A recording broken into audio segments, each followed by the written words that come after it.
Le château Saint-Mère et le Parlement, deux symboles du pouvoir vaudois, se retrouvent en travaux de rénovation en même temps.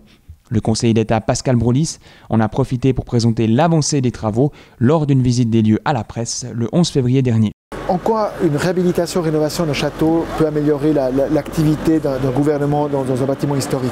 Tout d'abord, il faut mettre aux normes au goût du jour en matière d'espace, de mobilité à l'intérieur, la question du confort d'avoir un ascenseur, des salles de travail, de l'ouverture, la question de la mobilité pour les handicapés. C'est un bâtiment qui est occupé, un bâtiment historique patrimonial, donc il faut trouver une mixité, trouver un bon jaugeage entre l'histoire et puis ceux qui y travaillent.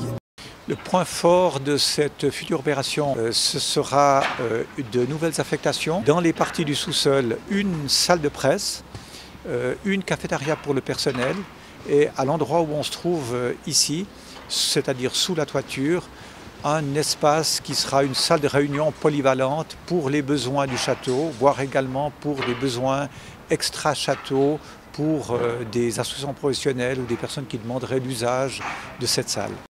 La visite s'est poursuivie par celle du Parlement, un bâtiment en pleine rénovation après avoir été ravagé par les flammes dans la nuit du 13 au 14 mai 2002.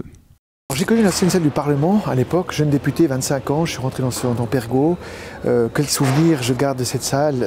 Quand on devait monter au micro, on devait combler souvent les pieds de plusieurs parlementaires, la salle était petite. Et donc une salle qui était peu fonctionnelle, mais par contre très chaleureuse. Le point fort, ça sera déjà le contraste entre l'ancien et le moderne, puisqu'effectivement, en construisant un nouveau Parlement sur une ruine, on a gardé des éléments de son histoire, et la salle sera une salle très moderne, puisque nous avons privilégié en fait le confort du député pour dimensionner très précisément en fait sa place de travail. Et puis la salle sera très particulière aussi. Nous avons en fait un projet qui sera une salle entièrement boisée, qui sera effectivement de cette manière-là très très agréable.